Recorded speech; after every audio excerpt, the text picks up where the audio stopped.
Hello, everybody, and welcome to another edition of Magic Minds, proudly sponsored by Manapool. Manapool.com is a fast-growing marketplace for Magic the Gathering that makes buying and selling cards easy. Their optimizer helps you get the best value when buying cards, and the team is focused on making it a great experience whether you're looking to buy a whole commander deck or selling off some extra cards. Use the promo manapool.com/promo/magicmics to get 5,000 mana. That's $5 for free while supplies last. I'm Evan Irwin. We get started each week by saying hello to my two co-hosts, Power Dragon. What's up, everybody? It's a good day to do a show because, man, we have stuff to talk about today. Oh boy, Ruben Bressler. Hey, what's up, everybody? We're here on a Tuesday, which is a new one. Well, we're here usually watching, Avatar, at least the last few months, but tonight we're doing a live show because we can't do it tomorrow night for a whole variety of reasons, one of which happens to be a CommandFest, the other of which means we lead directly into our first pick. But hold on a second.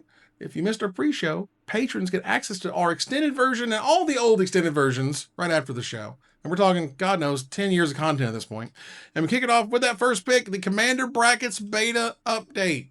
Now, Power Dragon, you've been all up in this for a while now. This is where I flew you out to WotC.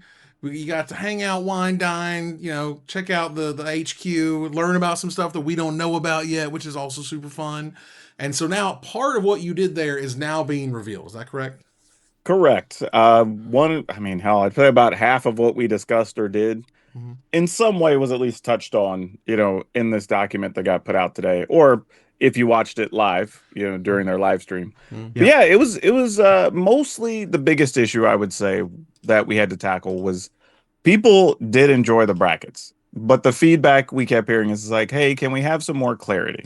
Mostly because there's always the bad actors out there, the people who want to just be the pub stompers or whatever. And like, I don't know why you're mad. My deck doesn't have any game changers in it or whatever the case is. Right. So it was about explaining the intention between each of the brackets of like, hey, if you're playing bracket one, this is really for people who want to play their, the example is just like women looking left deck or whatever it is, right? Or everybody's got gloves on or whatever stupid, weird theme deck, right? That goes there.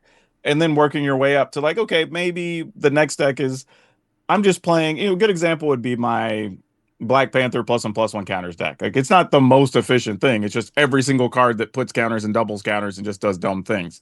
That's going to fall in bracket two. And then you start moving up to go, okay, maybe now I'm playing a powered up creature themed deck of some kind, like elves or merfolk or whatever. Maybe there's some counters and some different stuff in there. Okay.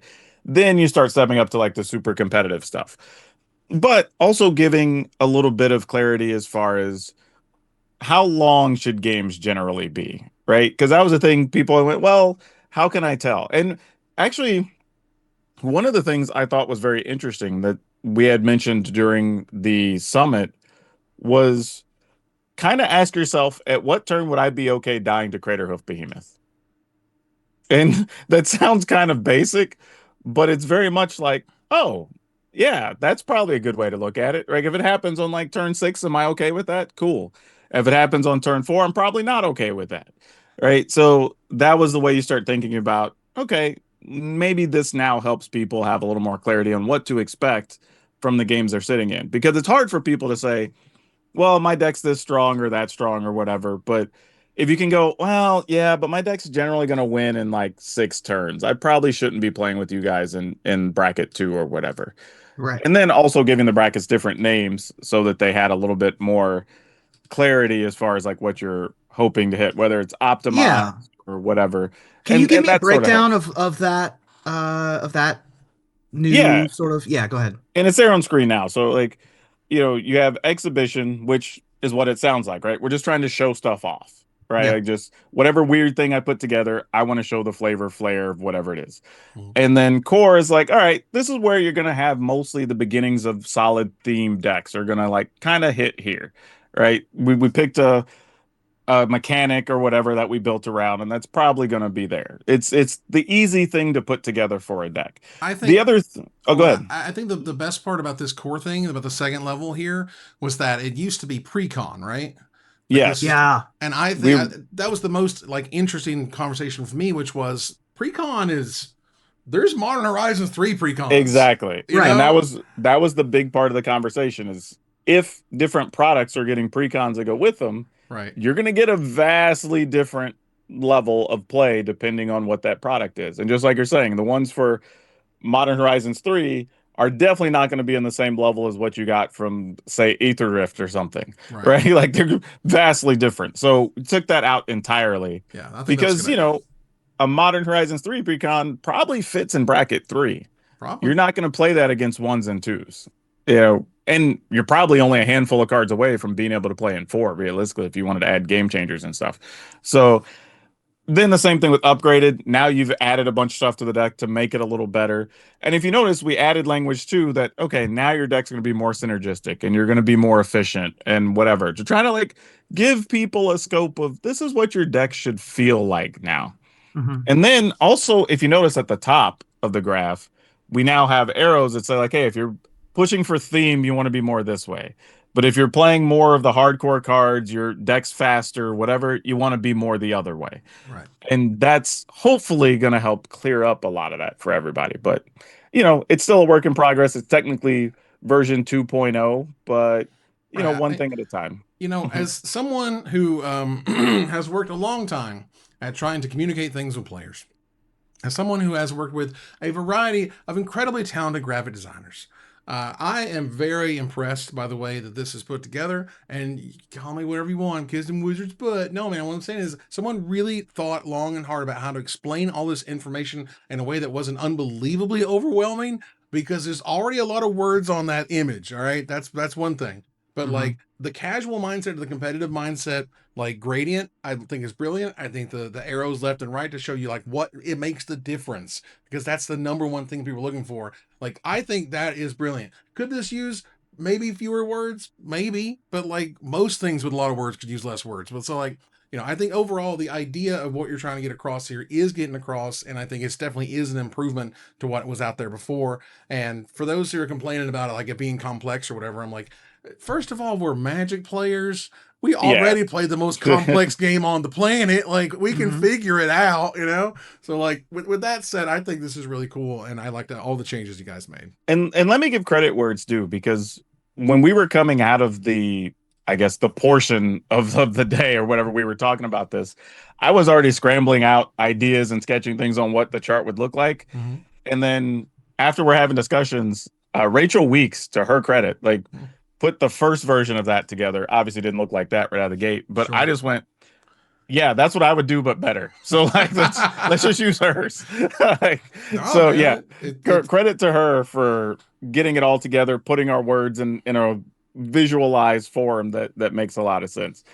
Because yeah, I had definitely the worst version of that on my sketches, and she was a step ahead of me. So yeah, she deserves all the credit for that. Yeah. Trying to communicate that amount of information to that sort of, you know, preciseness is tough. You know, it's really tough. One of the things that was sort of talked about was like the game changers that are leaving, which I thought was kind of interesting, particularly the high mana value ones. I think it felt like literally every explanation for the high mana was like, there's so much mana. Like, they're 8 mana, 10 mana. You're going to see them coming. Like, you know, I mean, you shouldn't be surprised. And we had discussions over those, because it was like, yeah, they're kind of powerful and ridiculous, but also even at casual levels, if those are happening on like turn 10, do we care? Like, you know, it's like, did it really damage our game if somebody plays Sway the Stars on turn 12? Yeah, like, exactly. Probably not, you know, like, yeah, the 4 cards that cost 8/9 mana, even Vorinclex, I'm like, yeah, I'm fine. Like, whatever. Yeah, Vorinclex can slow games down sometimes, but at that point, you've already played a long game, you know. And you just and if we're reanimating it on turn 2, you know, that's a but if that's what's happening, you've self-selected out of bracket 1 and 2. Right. If you reanimate, you know, getting it back on the battlefield on turn 2 or 3, you're not doing that at lower levels. Right. Yeah. And I appreciate it, because the way sort of he explained it was that, you know, you'd rather, I think, go a little bit further to be safe and you pull it back, versus like let something go haywire and then go, oh, we should have, you know, thought about that to start with, yada yada. For sure. One of the things they were talking about, which I thought was neat, was hybrid mana costs. This is where Risk the Redeemed could be a white deck, a green deck, or a white and green deck. But, this was fascinating. But Deathrite Shaman, because it's got a green mana and a black mana symbol on the text box, would still be green-black only.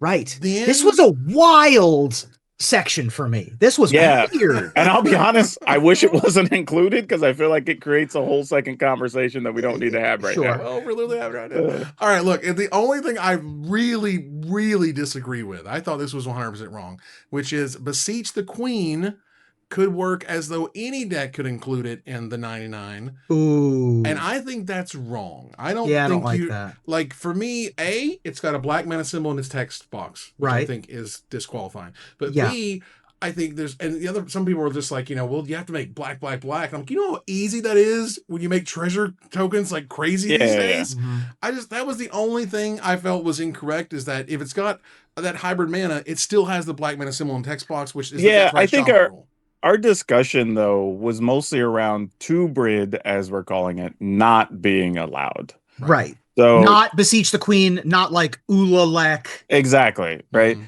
But if it has the big legendary Scarecrow hybrid mana of two colors, then sure, was the idea. And part of where this originates, and I don't think I'm speaking too much out of turn here, is a discussion we had with R&D. And I can't go too into detail, but basically the short version is there are times they want to make things for flavor, but that flavor can never be realized for a lot of Commander players because, well, this card kind of makes sense that it would have hybrid mana on it somewhere, but by doing that, we know people can't play with it. So now this cool thing they want to make can't actually be used the way they want it to be used. So there was a lot of discussion on, are things they want to make a hindrance to us, and our rules we have a hindrance to them doing their job, right? So it was a pretty interesting philosophical back and forth. And I think when we came out of that portion, there were a lot of people that we were all thinking about. Just even now, I still think I'm processing some things on how I feel about it. But the fact that it was like, oh, this is a thing that we never really considered being an issue, but reasonable arguments, right? Oh yeah. So will it change? I don't know, but it's at least out in the world so we can get feedback, really, is the main reason Gavin mentioned it. So, because we're not going to touch anything else probably till at least February, probably right now. So we have the whole quarter, the holidays. Everybody has time off to play Commander. They can experiment with it if they want to. And it gives us enough time to get some real feedback before we even think about making a decision. It does put it more in line with, so for example, Blind Obedience has the extort mechanic, which has hybrid black-white in its reminder text, not in its actual text box. But that's always been fine, even if it's always been confusing. This lines up better with that, at the very least. It also opens up a couple more deck building options. It gives decks more tools to play with. More is fun, more and extending sideways is interesting, and it doesn't strengthen multicolor decks nearly as much as it strengthens monocolor and two-color decks, which I think is an important facet to know, especially in the higher brackets, which are always these four-color good stuff decks. You're strengthening the monocolor and the two-color decks. Yeah, and I think that's the biggest issue. You'll see more of it, I would expect, at the higher levels for a few cards, not very many. You'd be like, at the higher levels, at best, maybe 5 or 10 cards make a difference. But it does unlock some of those at that level that maybe, and I don't play competitive Commander, so I'd have to consult with the other CFP members that do, but maybe that's the difference there. Because at a casual level, it's literally like, I kind of want to play Rise of the Redeem in my mono green elf deck so I can make some extra tokens and gain life. That would be cool. But am I hurting if I don't get to play it? Does it change the deck drastically if I do or don't play it? Not really. You know what I mean? Like, I would say that, at this point, as old as Magic is, anything that would allow you to expand design space is always good. Because the more sort of constraints you put on, they create creativity, but after a while, they really do just start creating constraints. And you could say, well, there's benefits to doing this, and there's benefits that R&D would get out of this, which to me says, let's figure out what goes where. If Beseech the Wind can go on anything, whatever, any hill I'm dying on, if it makes Magic better, right? So, it's not the end of the world. I have my druthers, yada, yada, yada. Right. Yeah, at the end of the day, we may not touch it at all. It's just an idea that came up. you know, there was stuff talked about with like commanders and different things, or Mhm. planeswalkers and different stuff that got Sure. mentioned. It's just like, yeah, it's also part of the conversation to say, look, we are looking at all types of things and talking about all types of things. A lot of times there's just going to be no action because things are good, Yeah, Yeah. you there's know? nothing wrong with that. Yeah.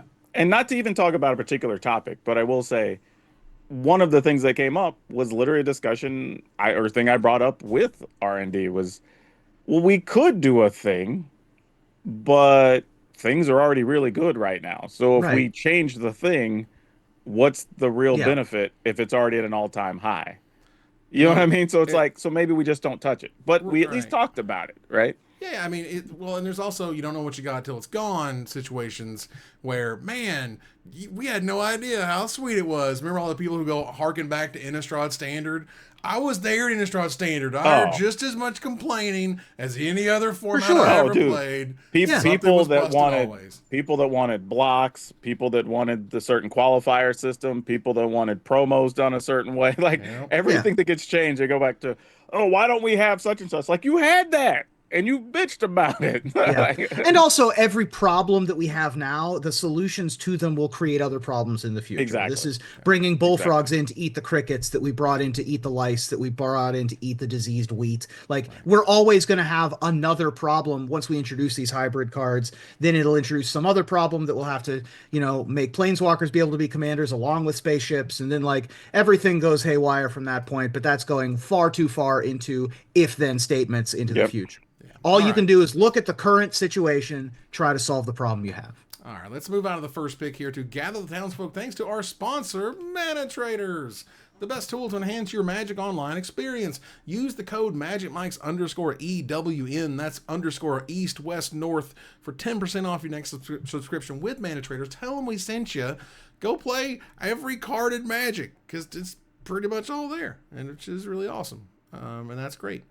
All right, let's move on here to the big news for Magic Play. I definitely was wishing too hard for Hall of Fame, but there is a 2027 Magic Limited Championship now Yeah. that Huey announced today on the stream, which was interesting. There's certainly look when it comes to Magic Pros. They love limited. Yep. They heart limited in ways that is crazy. They do the money drafts. You know what I mean? They live Mhm. for the good cubes. Like they Oh, that was the only time I got to play with my for real like competitive or pro fans was when we were doing money drafts for the most part. oh yeah.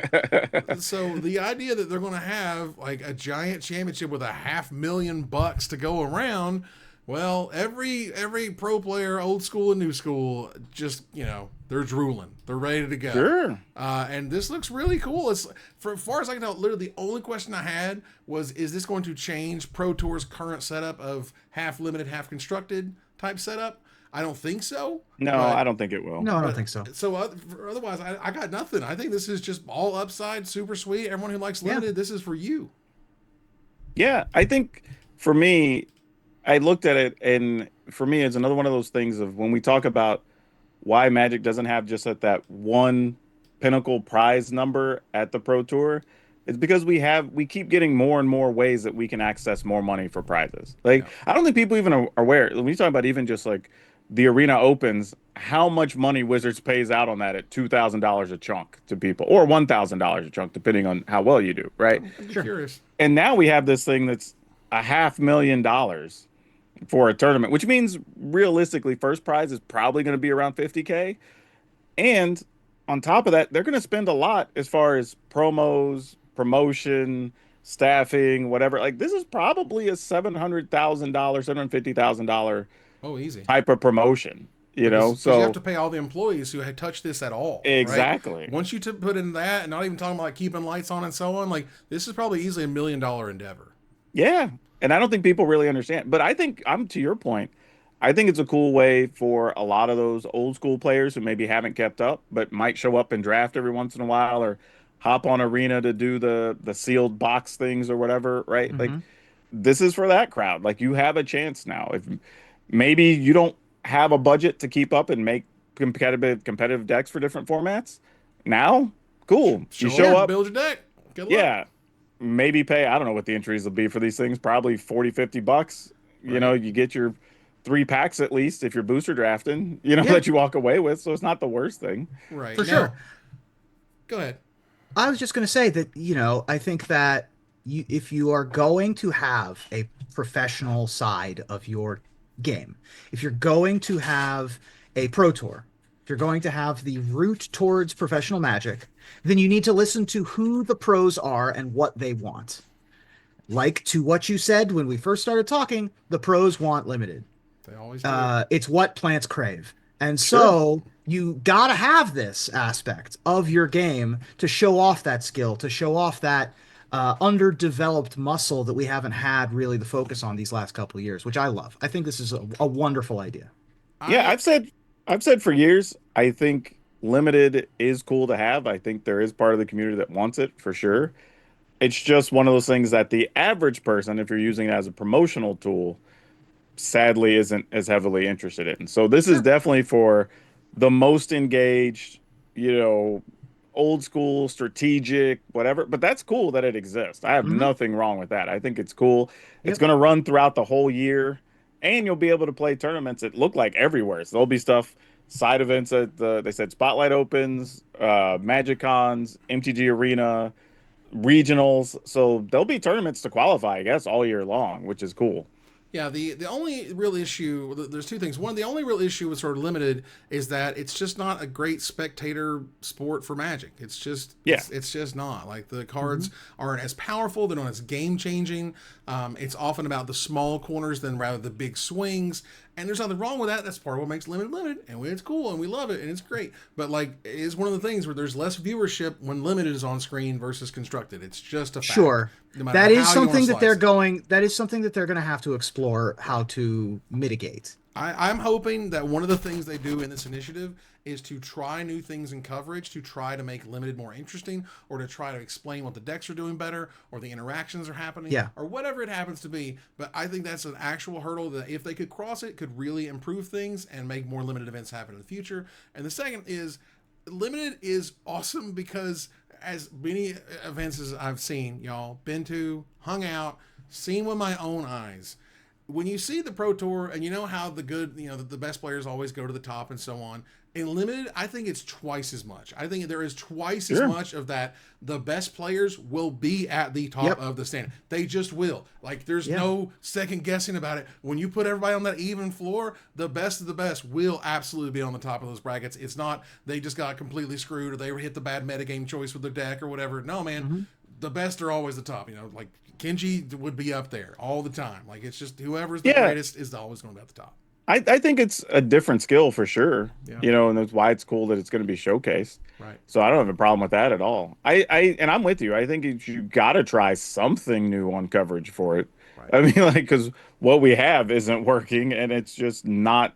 I mean, hell, even as an engaged Magic player, sometimes it's boring. So, I Sure. mean, Well, you got to do a little bit of something to get the new faces to pay attention. But even if not, figure out what it is that is the most engaging for the most engaged, right? right.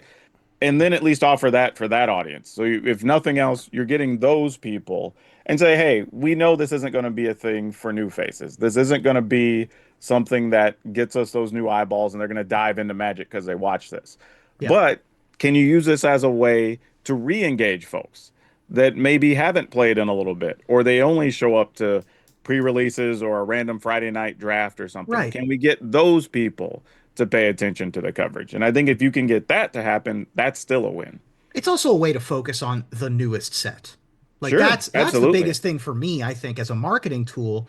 You put modern on coverage, especially and now standard. We have 3 year standard. There's no guarantee that any of the new cards from any of the new sets are going to be in any of the decks Right. that we feature on coverage. I mean, we had Pro Tour Edge of Eternities, and it was won by a Belcher deck, right? Which is a card that is 15, 20 years old. So there's no guarantee that we're going to be able to advertise the new Spider-Man cards, the new Lorwyn cards, whatever it is that we're trying to make to sell.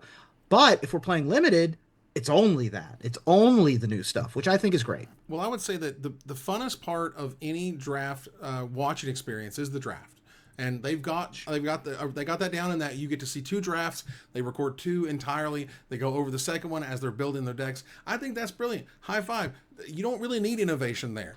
Watching the draft and talking about the draft as they draft is already super fun. That's cool. The challenge is making the games more interesting and exciting. Once the draft games start, people click away and they just say, "Hey, what time do the constructed rounds start?" Exactly. And they try to come back for that. Right. We saw the drafts and he got to Will so-and-so and that was really cool. All right, see you in 3 hours. Like, I get it, but like that's where they need to focus. All right, let's keep on moving here.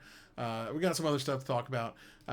This was interesting. There's a sign up here. Attendance, someone says on Blue Sky now, first of all, they're inferring that attendance is down, but I'm not sure if that's true. But they do say that for CommandFest Vegas, it's been free for locals for the past few days, if not at least a week now. You can go get a badge if you're local and go whenever you want. Now, it's interesting because, having helped run a few of these things, I certainly know the allure as a tournament organizer. You want butts and seats. Like, you have your hotel room blocks and you want those full. Awesome. You want people to travel, and that's cool. And obviously, they're going to spend money. But the locals, you still want those cards. You know what I mean? You still want that vacuum to happen to buy as many cards as you can to get as many people in the room as you can. And we didn't sort of talk about this scenario exactly. I know when we were doing Orlando Command Fest, we were like, is there a way we can get locals to have discounts or some way to have them come in where it's not going to feel like they're getting this weird preferential treatment? And here it's just like, whatever, man, like we're just doing it. And if you're from Nevada, you get it for nothing. The end. Yeah, that's pretty cool. That's dope. I mean, I ain't gonna lie. Like, if you're down the road and you're like, man, I'm an hour away and I can go just drive into town and hang out all day for free, like, sure. Yeah. Why I not? think that's a great promo. I think that's exactly the right energy we want. We want butts and seats. We want people at the convention. The people who are traveling are willing to pay to be there, but you want that local flavor. I mean, when we were in Atlanta and we saw the people who hadn't seen a Magic Fest style event or a Grand Prix in 3 years, right. And they came out to MagicCon, they were so excited that it was in town, and we're going to get the same vibe when we go to Amsterdam, and we'll get the same vibe when a Command Fest comes to the Northeast or to Chicago or whatever. Right. And I think that this is the style of thing that we absolutely want. Now, and also let's not to get too outside of Magic, but a lot of stuff is down in Vegas right now as far as tourism, travel, gambling, like across the board, and for a ton of different reasons politically we won't get into, but like that could also be part of it, saying, hey, we know the economy's kind of tight locally, and like we know there's issues. Hell, some people aren't able to work right now because of government shutdowns, and like who knows, right? There's a bunch of things that could be affecting stuff. Right. So this is also kind of nice, just hey, let's toss something to the community, see if we can get people to show up. Now, I haven't looked too far into this. My guess is you don't get any of the promotional material, which is another thing that we had spoken of. Probably not. Yeah, you get access to the hall. You get access to the hall and the vendors and everything that is involved with whatever else is going on in the event. So there's that. That's cool. I thought that was just certainly neat and different, which is nice. Yeah. And some people might pay for that once they're there and see everything that's available, right? Sure. Like that's the other thing. I would also like to see, I mean, I appreciate this. I think that this is great. I would like to see more advertising or discussion for the other smaller events like Command Fests. Obviously Magic Cons don't need advertising. Like everybody knows when the circus comes to town. Events like Command Fest or smaller events like SCG events or Laughing Dragon events or whatever it is do need ways to attract folks, and I think that this is a great start. Yeah, and if I'm not mistaken, I don't know if Card Shop Live has run other Command Fests. I don't remember seeing their name on stuff. This might be one of the few events they've run of this size or whatever too. So they may not have known the best way to promote or the budget or whatever. Okay. So this might be their way to pump some of their numbers up a little bit. Yeah, I do think, and politics or no, Vegas is hurting, at the moment. Yeah. And I think if anything, they just kept sort of cranking the resort fees and the expensive stuff, and the buffets got more and more expensive, and there's no really good place to get something to eat near the strip, and it's just, for any reasonable price and so on. And they kept going until they went, oh wait, we've kind of priced everyone out of everything. And now that there's a little bit of a slump and people are hurting, well, the last thing they want to do is go there because you cranked it too hard, essentially. Yeah. Anyway, let's move on here. to Marrow's Avatar: The Last Airbender teaser. These are some of my favorite bits of each new set, where Mark Rosewater was telling us a little bit about some cards going to be in here, some mana costs, some card types, some stuff that happens here. I thought there was a bit that was funny. A red card with a blood moon effect. I will put down lots of dollars on a wager that says this is until end of turn, and this is not going to happen. Yeah, probably. Yeah, it's the day of the whatever. It's the the blood moon thing, right? The comet, like or the whatever. comet, The comet, day of yeah, the comet. yeah. It's going to be a blood moon until end of turn. Exactly, or until your next turn, maybe, right? Sure, Which is fine. which is great. I love that. A look, one-turn blood moon is a cool time walk effect. I will say this is probably the first time in a while that I've looked at this list and been like, we probably kind of know what all these are already. Sure. Yeah. The unlucky cabbage merchant's going to be a card. Of course We've already got one cabbage merchant, but I do like that we have unlucky cabbage merchant. Yes. I mean the elder cat turtle is obvious for those of you who are fans of the show. It's going to be mean, we just watched the Enter the Avatar State episode, and here is Enter the Avatar State, which is going to be really cool. Yip yip. Like, if it's got that Sokka, like, yip, post up would be pretty dope. I don't know if they'll do it, but that was sweet. Yeah, there's some excellent, and we're only a third of the way into the show. Sure. So, there's lots of stuff that you guys don't even know about the White Lotus yet. You guys don't even know about some of the Jasmine Dragon yet. So we got some good stuff to come up. No idea. Join us next Tuesday for our live watch through. Nice. Yeah, there you go. Next Tuesday, we'll be back burning through season 2. We're in season 2 now. Got a couple episodes in, so it's going to be sweet. There's a new website that came out. You guys should check it out because I think it's really fun.